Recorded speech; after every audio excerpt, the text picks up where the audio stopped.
Hello बच्चों, कैसे हैं आप? उम्मीद है अच्छे होंगे।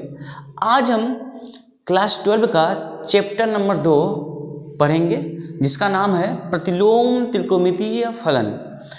देखिए, प्रतिलोम त्रिकोणमितीय फलन क्या होता है, उससे पहले हम समझेंगे प्रतिलोम फलन क्या होता है। ठीक है, किसका हम प्रतिलोम निकाल सकते हैं, किसका नहीं निकाल सकते हैं। देखिए, जो फलन एकाकी और आच्छादक होता है उसी का हम प्रतिलोम फलन ज्ञात कर सकते हैं। देखिए, फलन है f, इसको बोलते हैं सच दैट। इसको क्या बोलते हैं बच्चों? Such that. इसी प्रकार या इंग्लिश में क्या बोलते हैं? Such that. ये जो दो डाट दिख रहा है ना, इसको क्या बोलते हैं? इसी प्रकार या सच दैट। क्या बोलते हैं बाबू? Such that. कहना है यफ सच दैट ए से बी में परिभाषित है। इसका मतलब क्या होता है? इसका मतलब ये जो लिखा है एफ सच दैट ए से बी, इसका मतलब होता है कि जो फलन है ना वो ए से बी में परिभाषित है। जो फलन है वो क्या है? सेट ए से सेट बी में परिभाषित है। मान लीजिए सेट ए ये है, एलिमेंट है। देखिए, मान लीजिए 1 2 3, इसमें है ए बी सी। ये सेट ए है और ये सेट बी है। ठीक है, इस वाले को प्रांत कहते हैं बाबू। इस वाले को क्या बोलते हैं? जो पहला सेट होता है उसको प्रांत कहते हैं। जो सेकंड वाला सेट होता है उसको सह प्रांत बोलते हैं। इसको क्या बोलते हैं बाबू? प्रांत। ये एफ क्या है? इसमें परिभाषित हो गया। जो फलन है वो क्या हो गया? ए से बी में परिभाषित हो गया। अब देखिए, 1 का रिलेशन ए से है, 2 का रिलेशन बी से है और 3 का रिलेशन किससे है? सी से है।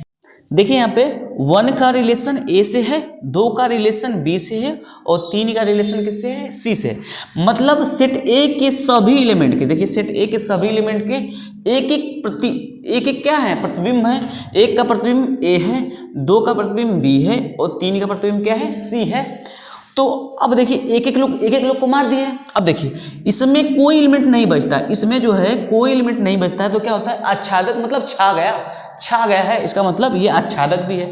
फलन क्या है? एकाकी और आच्छादक है। अब एफ निकालेंगे इसका तो क्या होगा? देखिए, 1 का संबंध ए से होता है 1a 2b और 3c। 1a 2b 3c। अगर हम बोलें कि एफ इनवर्स ज्ञात करना है, हमें क्या ज्ञात करना है बाबू? F inverse. तो एफ इनवर्स में क्या होगा बताइए? एफ इनवर्स में क्या होगा? एफ इनवर्स में क्या होता है? एफ इनवर्स में जो बी होता है वो ए हो जाता है। बी होगा वो पहले आ जाएगा और ए जो होगा बाद में लिखा जाएगा। इसका मतलब इसका डायग्राम कैसे बनेगा? ए बी सी, ये बी सेट हो गया, ये सेट ए हो जाएगा। 1 2 3, 1 का रिलेशन बी और सी। एफ इनवर्स क्या होगा हमारा? एफ इनवर्स जो रिलेशन होगा क्या होगा? A1 B2 और C3। ठीक है, देखिए प्रतिलोम फलन उसी का ज्ञात कर सकते हैं जो क्या हो? फलन एकाकी और आच्छादक हो। ये यहाँ पे दिया हुआ है f सच दैट -π/2 से π/2 -1 से 1। ठीक है, अब हम सीखेंगे साइन इनवर्स का ग्राफ बनाना। पहले हम साइन का ग्राफ बनाएंगे, उसके बाद सीखेंगे साइन इनवर्स का ग्राफ बनाना। इसका मतलब क्या होता है? इसका मतलब बाबू होता है, बताया है ना, प्रांत। ये क्या है हमारा? प्रांत है। ये क्या है? सह प्रांत है। क्या है? सह प्रांत है। ठीक है, ये प्रांत है हमारा, ये सह प्रांत। देखिए, सह प्रांत और सह प्रांत क्यों दिया जाता है? प्रांत का मतलब होता है कि हमें कितना बनाना है, ग्राफ जो है कितना बनाना है। और सह प्रांत का मतलब ये है कि ग्राफ कितने में देखना है। प्रांत का मतलब ये है कि ग्राफ कितना बनाना है और सह प्रांत का मतलब होता है कि ग्राफ कितने में देखना है। देखिए, पहले ग्राफ बनाते हैं। ये साइन का ग्राफ होता है, ये साइन का ग्राफ होता है। अब देखिए यहाँ पे क्या होगा बच्चों? π/2। यहाँ पे क्या होगा? -π/2। ये क्या पे क्या होगा? -π/2। यहाँ पे क्या होगा? π/2 होगा। अब देखिए इसकी अधिकतम ऊंचाई कितनी होगी? 1। इसकी अधिकतम ऊंचाई कितनी होगी? -1। देखिए कहाँ से कहाँ में देखना है? -1 से 1। कहाँ से कहाँ तक? -1 से 1 में। अच्छा, ये जो कहाँ से कहाँ ग्राफ बनेगा? -π/2 से π/2। अब जो साइन इनवर्स का ग्राफ होगा ना, किसी का इनवर्स का अगर हमें ग्राफ बनाना है तो उसका हमें मिरर इमेज देखना होता है। क्या देखना होता है? Mirror image. किसमें? y = x पे। किसमें देखना होता है बच्चों? y = x में। y = x में हम क्या देखेंगे? मिरर इमेज देखेंगे। मिरर इमेज का मतलब ये वाला भाग यहाँ पे दिखाई देगा। ये जो भाग दिख रहा है आपको, ये वाला आपको इधर कहीं दिखाई देगा, तो ऐसे दिखाई देगा। देखिए ऐसे कहीं दिखाई देगा। ठीक है, ये क्या हो जाएगा माइनस, ये हो जाएगा π/2। अब देखिए ये जो ग्राफ का ये वाला भाग दिख रहा है आपको ब्लैक वाला, ये अब ऐसे दिखाई देगा कहीं, तो ये हो जाएगा हमारा क्या माइनस के π/2।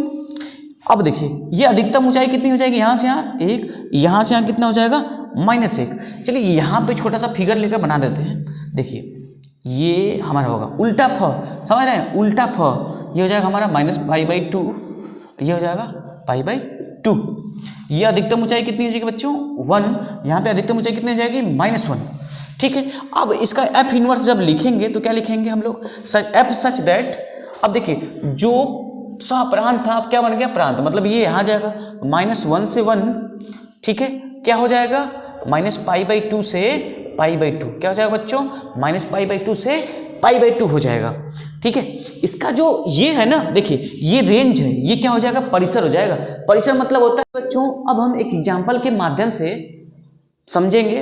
पेपर में एक क्वेश्चन आता है मुख्य मान ज्ञात करने का। सबसे पहले देखिए हम क्या करेंगे, सबसे पहले जो यहाँ पे बोर्ड पे लिखा है ना, आपको ये याद होना चाहिए किसी भी क्वेश्चन को लगाने के लिए। देखिए sine inverse x cosec inverse x का जो रेंज होता है -π/2 से π/2 हो जाए बाबू, किस में होता है क्लोज इंटरवल में, किसमें क्लोज इंटरवल में। टेन इनवर्स का जो रेंज होता है वो क्या होता है -π/2 से π/2 होता है, किसमें होता है ओपन इंटरवल में। देखिए कॉस इनवर्स एक्स और सेक इनवर्स एक्स का क्या होता है 0 से π, किसमें होता है क्लोज में, और काट का क्या होता है 0 से π ओपन में होता है। ये आपको याद होना चाहिए, जो चार्ट हम लिखे हैं ना वो याद होना चाहिए। देखिए कैसे याद करेंगे, साइन कोसेक और टेन का -π/2 से π/2। देखिए सेक कोस और काट का 0 से π, एक में क्लोज है एक में ओपन है। अब देखिए इस क्वेश्चन को सॉल्व करते हैं, मुख्य मान ज्ञात करना है, क्या लिखेंगे y इक्वल टू, इसको y मान लेंगे तो y इक्वल टू क्या हो जाएगा साइन इनवर्स 1/2।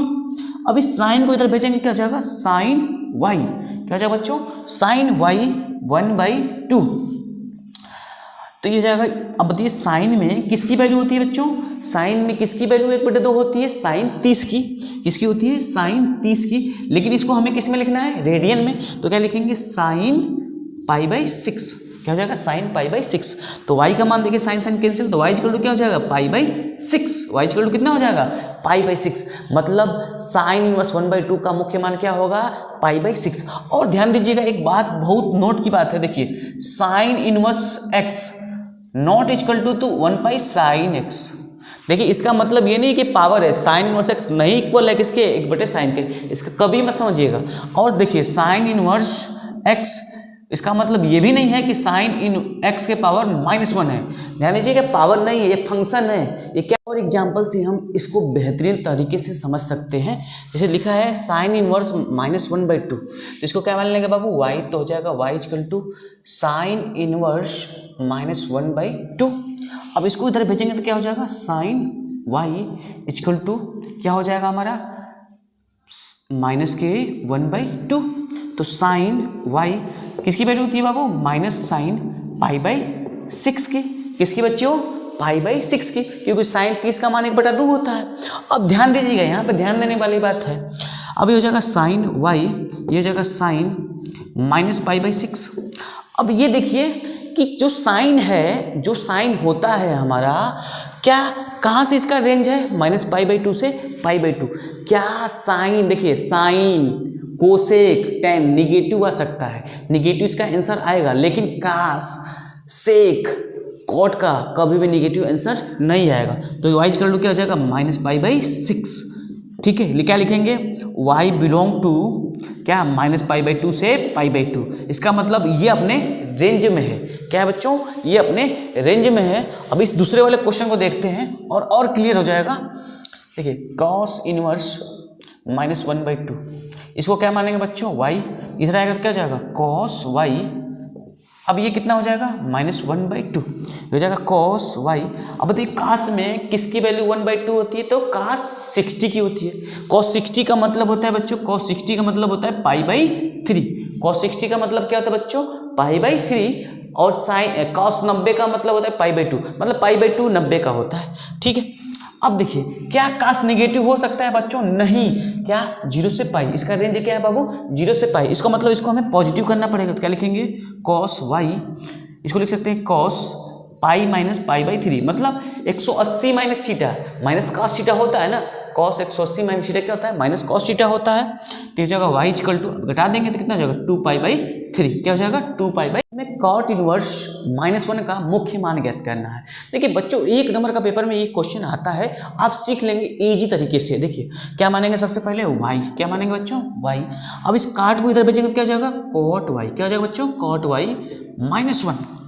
अब बताइए कॉट में किसकी वैल्यू जो होती है, कॉट में किसकी वैल्यू 1 होती है, तो कॉट 45 की होती है, 45 का मतलब पाई बाई 4, तो क्या लिखेंगे माइनस कॉट पाई बाई 4। क्या कॉट निगेटिव हो सकता है, नहीं। देखिए क्या इसका रेंज क्या है बाबू, 0 से पाई, मतलब कॉट निगेटिव नहीं होगा। जब निगेटिव नहीं होगा इसका मतलब हम क्या लिखेंगे, पाई में से उसको घटा कर 180 माइनस थीटा का रूल लगाएंगे, तो क्या हो जाएगा कॉट y, यहाँ पे क्या हो जाएगा cot pi minus pi by 4, तो कितना हो जाएगा कॉट y, ये हो जाएगा कॉट 3 पाई बाई 4। अब y इक्वल टू क्या हो जाएगा 3 पाई बाई 4। क्या ये अपने रेंज में है कि नहीं, तो क्या लिखेंगे y belong to open interval 0 से पाई।